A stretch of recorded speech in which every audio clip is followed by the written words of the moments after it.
अस्सलाम वालेकुम everyone, welcome back to my channel. आज का हमारा टॉपिक है अमोक्सिसिलिन। आज हम बात करेंगे कि अमोक्सिसिलिन क्या है और इसके क्या क्या इस्तेमाल हो सकते हैं, और लास्ट में हम इसके साइड इफ़ेक्ट्स के बारे में बात करेंगे। अमोक्सिसिलिन एक ब्रॉड स्पेक्ट्रम एंटीबायोटिक मेडिसिन है और ये कैप्सूल, सिरप, ड्रॉप्स, टैबलेट और इंजेक्शन की फॉर्म में अवेलेबल है। और जो कैप्सूल है ये दो तरह का होता है, एक है 250 मिलीग्राम और एक होता है 500 मिलीग्राम। और जो सिरप है ये भी दो तरह का होता है, एक है 125 मिलीग्राम और एक होता है 250 मिलीग्राम। और जो ड्रॉप है ये एक ही तरह का होता है, 125 मिलीग्राम। और ये मार्केट में डिफरेंट ब्रांड नेम से अवेलेबल है, जैसा कि नोवामोक्स, ऑलमोक्स, सिपमोक्स, वाईमोक्स, अमोक्सिल और जोक्सिसिलिन के नाम से अवेलेबल है।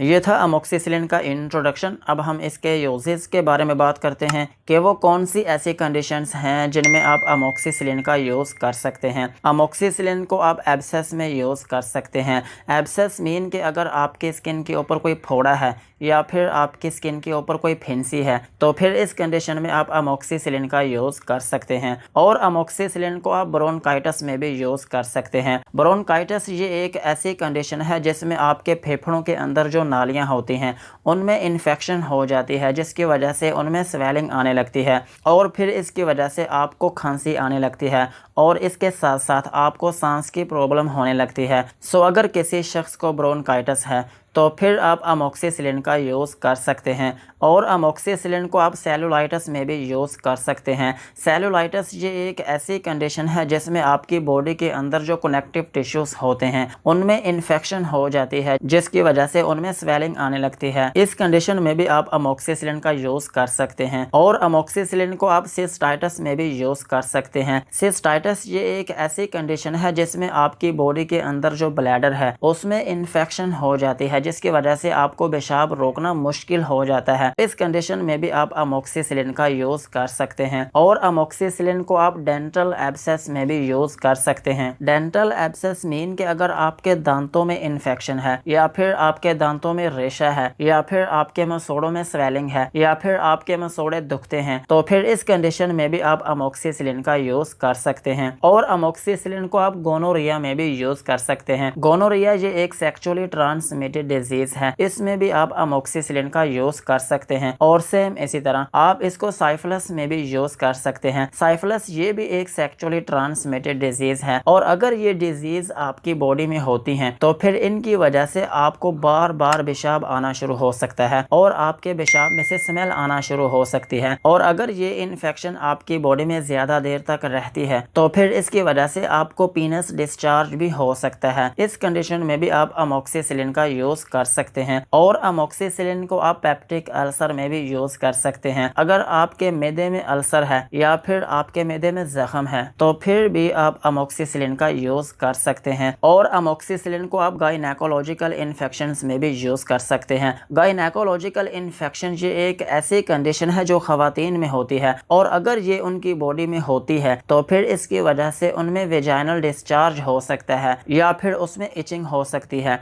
या फिर उसमें बर्निंग सेंसेशन हो सकती है और इसके अलावा उसमें पेन हो सकती है। और अगर ये इन्फेक्शन ज्यादा देर तक रहती है तो फिर उनके पेशाब में से स्मेल आना शुरू हो सकती है। इस कंडीशन में भी आप अमोक्सिसिलिन का यूज कर सकते हैं। और अमोक्सिसिलिन को आप इन्फेक्टेड वुंड्स में भी यूज कर सकते हैं। इन्फेक्टेड वुंड्स ऐसे जख्म होते हैं जो आपकी बॉडी में इनिशियली बहुत थोड़े होते हैं, लेकिन अगर आप उनकी केयर नहीं करते तो फिर वही थोड़ा जख्म पहले से ज्यादा होने लगता है, उसमें माइक्रो ऑर्गेनिजम्स की ग्रोथ होने लगती है, जिसकी वजह से आपका थोड़ा जख्म भी पहले से ज्यादा होने लगता है। इस कंडीशन में भी आप अमोक्सिसिलिन का यूज कर सकते हैं। और अमोक्सिसिलिन को आप रेस्पिरेटरी ट्रैक इन्फेक्शन में भी यूज कर सकते हैं। अगर आपकी सांस की नाली में इन्फेक्शन है तो फिर भी आप अमोक्सिसिलिन का यूज कर सकते हैं। और सेम इसी तरह आप इसको निमोनिया में भी यूज कर सकते हैं। निमोनिया ये एक ऐसी कंडीशन है जिसमें आपके फेफड़ों के अंदर इन्फेक्शन हो जाती है। इस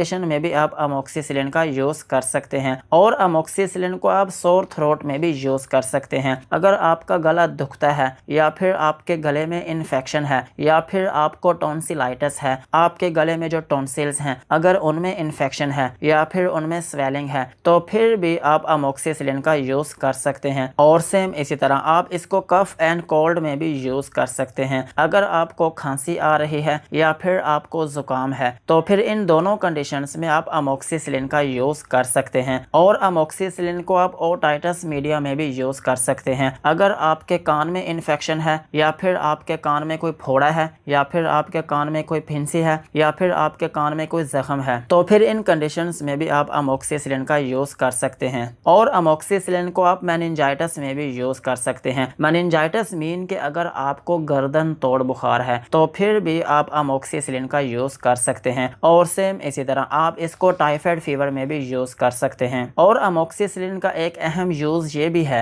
कि आप इसको यूरिनरी ट्रैक इन्फेक्शन में भी यूज़ कर सकते हैं। अगर आपके पेशाब की नाली में इन्फेक्शन है तो फिर भी आप अमोक्सिसिलिन का यूज़ कर सकते हैं। और सेम इसी तरह आप इसको पाइलोनेफ्राइटिस में भी यूज़ कर सकते हैं। अगर आपके गुर्दों में इन्फेक्शन है या फिर आपके गुर्दों में स्वेलिंग है, तो फिर इन दोनों कंडीशंस में आप अमोक्सिसिलिन का यूज़ कर सकते हैं। और अगर ये कंडीशंस आपकी बॉडी में होती हैं तो फिर इनकी वजह से आपको बार बार पेशाब आ सकता है और आपके पेशाब में जलन हो सकती है और आपके पेट का जो निचला हिस्सा होता है उसमें आपको पेन हो सकती है और आपको पीनस डिस्चार्ज हो सकता है। और सेम इसी तरह खवातीन में वेजाइनल डिस्चार्ज हो सकता है और आपके पेशाब में से स्मेल आना शुरू हो सकती है। ये वो सारी अलामात होती हैं जो आपको यूरिनरी ट्रैक इन्फेक्शन में हो सकती हैं। इस कंडीशन में भी आप अमोक्सिसिलिन का यूज़ कर सकते हैं। और अमोक्सिसिलिन को आप ऑस्टियोमाइलाइटिस में भी यूज़ कर सकते हैं, यानी कि अगर आपकी हड्डियों में इन्फेक्शन है तो फिर भी आप अमोक्सिसिलिन का यूज़ कर सकते हैं। और अमोक्सिसिलिन को आप skin and soft tissues infection में भी यूज़ कर सकते हैं। और अमोक्सिसिलिन को आप सेप्टिसीमिया में भी यूज़ कर सकते हैं, जिसको हम आम जुबान में ब्लड पॉइजनिंग बोलते हैं। इसमें भी आप अमोक्सिसिलिन का यूज़ कर सकते हैं। और अमोक्सिसिलिन को आप साइनोसाइटिस में भी यूज़ कर सकते हैं। साइनोसाइटिस ये एक ऐसी कंडीशन है जो आपकी नोज में होती है और इसकी वजह से आपको बार बार जुकाम होने लगता है या फिर आपकी नाक में से पानी बहने लगता है। इस कंडीशन में भी आप अमोक्सिसिलिन का यूज़ कर सकते हैं। और अमोक्सिसिलिन को आप इंटेस्टाइनल इन्फेक्शन में भी यूज़ कर सकते हैं। अगर आपकी आंतों में इन्फेक्शन है तो फिर भी आप अमोक्सिसिलिन का यूज़ कर सकते हैं। यही थे अमोक्सिसिलिन के यूजेस। अब हम इसकी डोज के बारे में बात करते हैं। अगर आपकी एज 18 साल से ज़्यादा है तो फिर आप अमोक्सिसिलिन 500 मिलीग्राम वाला एक कैप्सूल दिन में 2 मरतबा यूज़ कर सकते हैं। और अगर आपकी एज 12 से 18 साल है तो फिर आप अमोक्सिसिलिन 250 मिलीग्राम वाला एक कैप्सूल दिन में 2 मरतबा यूज़ कर सकते हैं। और अगर प्रेगनेंसी की बात करें तो प्रेगनेंसी में ये FDA कैटेगरी B में फॉल करती है। आप इसको प्रेगनेंसी में यूज़ कर सकते हैं।